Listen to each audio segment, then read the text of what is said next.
Você está ouvindo Vox Populi Saúde. Estamos aqui de volta nesta quinta-feira com o programa Vox Populi Saúde. Hoje entrevistando o Dr. Stefano Abbate, que é médico, escritor, tem um programa de rádio na Itália também e é especialista em bioética. E ele acaba de publicar um livro chamado O Papagaio Todo Azul e a Princesa Astrônoma, que é um livro que fala a respeito da vida, da bioética e com uma visão católica. Isso é uma coisa muito importante, porque nós médicos e também toda a doutrina católica, nós somos muito voltados em relação ao respeito à vida. E temos aqui também no estúdio o Tiago, que participou da edição desse livro. O Tiago está aqui de stand-by para poder fazer a tradução de qualquer termo que eventualmente a gente possa não entender, mas o doutor Stefano já é quase um carioca, né?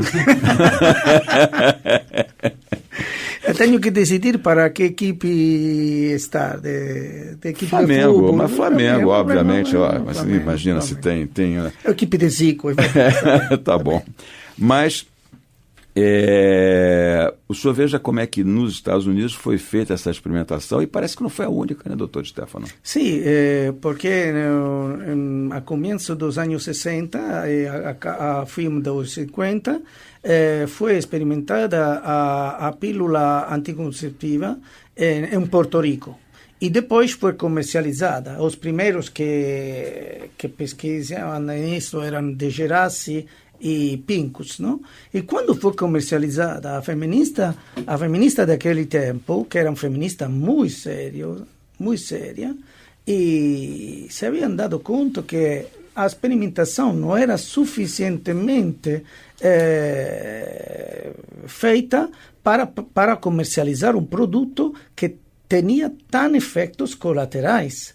E obrigaram o governo dos Estados Unidos a constituir uma comissão que tomou o nome de McGovern, que foi o senador que comandava a comissão. É uma comissão na qual as sedutas foram dadas em direta televisiva, então uma coisa grande. Agora estamos dimenticando tudo isso, não? Porque não temos memória. Um dos grandes problemas da civilização ocidental é que não tem memória de nada. Não sabemos que hemos comido ayer. É uma coisa terrível isso, não? Isso é um produto da tecnologia. Eu queria só perguntar aqui para o Tiago, esse livro pode ser comprado onde? O livro está à venda na livraria da Nossa Senhora da Paz, a Igreja Nossa Senhora da Paz em Ipanema. Né, ele foi editado pela editora Nossa Senhora da Paz e pode ser encontrado ali na livraria. E é interessante que o livro, por ser bilíngue... Por que vocês fizeram um livro bilíngue? As pessoas aqui no Rio de Janeiro estão interessadas também no italiano, acredito.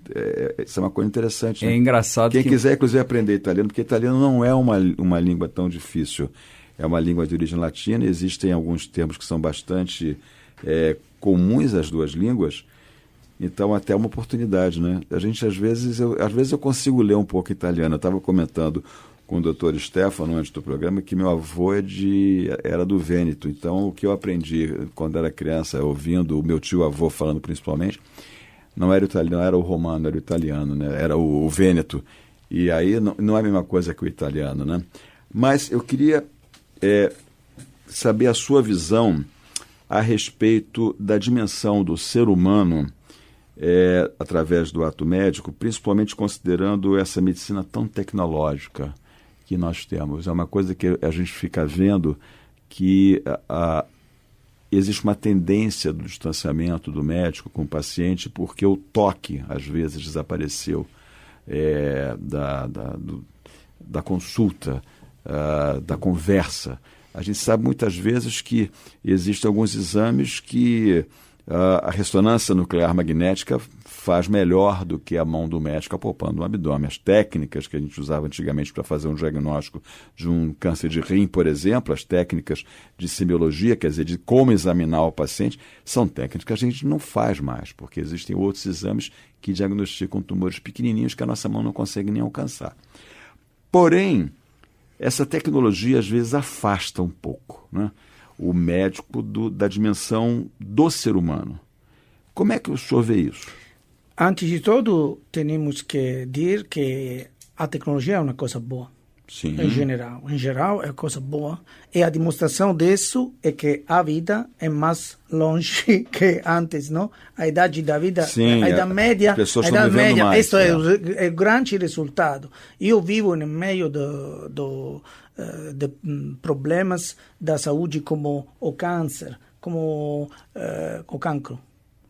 É câncer. É câncer. Como o câncer, como problema do coração, sim, problema de vascularização cerebral, isso ha melhorado toda os efeitos colaterais, a qualidade da vida, ha melhorado em todo. O problema da tecnologia é outro.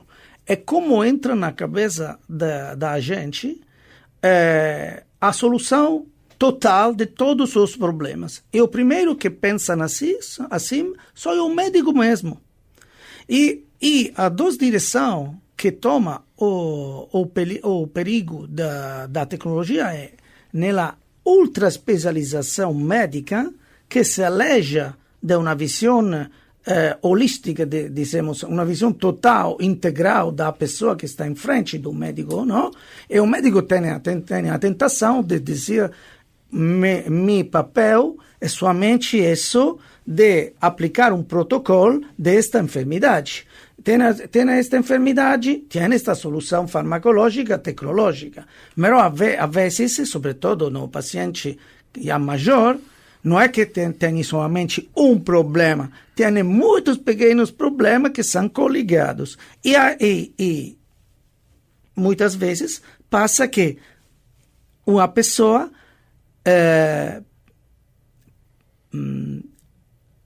se eu falar um termo italiano, não, estou buscando a palavra justa. Precisa de muitos especialistas para solucionar seu problema. Isto é, não existe quase mais um médico que se toma a responsabilidade da saúde geral da pessoa. Isto tinha que ser do médico de casa, do médico familiar, pero que se ha transformado o médico familiar agora, com especialistas que fazem quase tudo, pero dividido, não?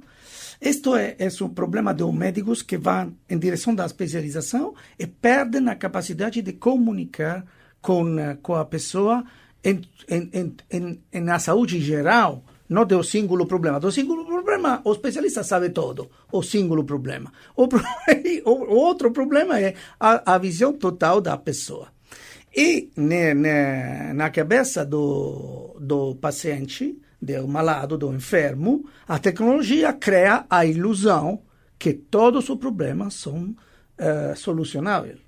Que não existe a morte, não existe a sofrência, não tem que existir na sociedade atual, porque está uma solução tecnológica.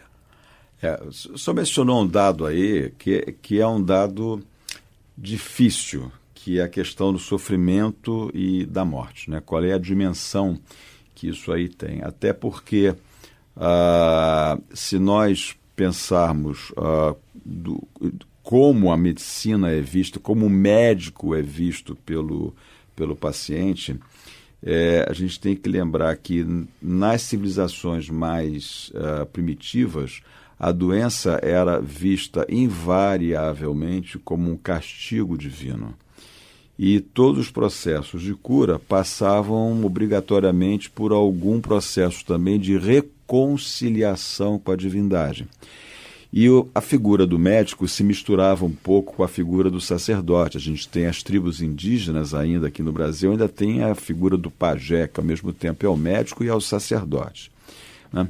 E a questão de uma pessoa que é capaz de ter esse contato com o divino e de solucionar os problemas da saúde a morte começa a ser uma frustração muito grande das expectativas. Isso é uma situação muito ruim de se lidar, inclusive com um médico novo, porque quem entra para a faculdade de medicina nunca pensa que um dia vai ter que assinar um atestado de óbito. Nunca pensa que vai ter que lidar com a dor do final da vida. E aí, o médico ele começa a ter uma atitude de negação daquela pessoa, porque a morte daquela pessoa, para ele, é um sinal de derrota. E, por outro lado, aquele paciente que se sente abandonado pelo seu médico, se sente também extremamente frustrado e, às vezes, é abandonado também pela família, porque aquele momento de dor é muito ruim. E aí a pessoa que se vê solitária e num momento de extremo sofrimento, quando se depara com o fim da sua própria vida, tende, inclusive, a entrar num estado depressivo que faz com que ele peça a própria antecipação da morte. Como é que é lidar com essa questão do sofrimento e essa questão da morte? Como é que a gente pode humanizar esse processo, como estimulava tanto Pio XII a que esse momento da morte fosse humanizado, no sentido da ortotanásia, que é saber conduzir a pessoa com dignidade e com o mínimo de sofrimento para seus momentos finais? O problema do sofrimento da morte não se pode solucionar ao último momento. A pessoa tem que preparar-se antes do eventual problema que pode vir. E isso lo ajuda o grupo social, o pequeno grupo que vivem falando disso, condividendo isso, e em um grupo pode passar que primeiro um, depois outro, tem um problema familiar e isso se condivide, se prepara. Isto era como era antes. Não queremos regressar totalmente a uma civilização pré-tecnológica, isso não é mais possível. Pero encontrar o significado das coisas, isto é o destino do homem. Buscar o significado da sofrência e da morte é uma da questão definitiva da existência humana, não? Dentro da dimensão de Deus, né? Sim, claro. Porque há três perguntas que temos sempre que encontrar em nossa vida. De onde venimos, quem somos, onde vamos, senão que está também ao começo aqui em Rio de Janeiro, do Museu da Manhã, não? Estão estas três perguntas, justamente porque esta acompanha toda a vida do homem, toda a vida do ser humano, através da civilização. E cada civilização tem uma solução para isso, senão não está civilização. E este é o risco, o perigo que temos hoje, que hemos transformado o grande problema, a grande questão do ser humano em pequena questão fragmentizada, em um problema técnico, em um problema metodológico, em uma técnica que há que aplicar. Mas isso pode solucionar somente um pequeno problema. O problema profundo da pessoa não pode solucionar um especialista ou cientista, não pode solucionar. E às vezes a gente tem uma dificuldade muito grande, porque na cultura contemporânea da rapidez, das coisas todas fast food, a comunicação rápida, é o WhatsApp que você manda, se a pessoa não responder em 2 minutos, você já fica chateado, né? E às vezes o paciente quer uma resposta rápida também. E só que ele não sabe que a resposta depende até do processo de multiplicação celular, do processo de cicatrização do corpo e por aí vai. E aí é lidar com essa coisa de que, olha, como é que é, doutor? Qual é o diagnóstico? O que eu tenho? Calma, vamos aguardar para ver como é que vai acontecer, como é que o senhor vai responder à medicação. Mas a gente vai continuar a nossa conversa daqui a pouquinho, logo após o nosso comercial. Vocês estão ouvindo o programa Vox Populi Saúde, aqui pela Rádio Catedral. Você está ouvindo Vox Populi Saúde.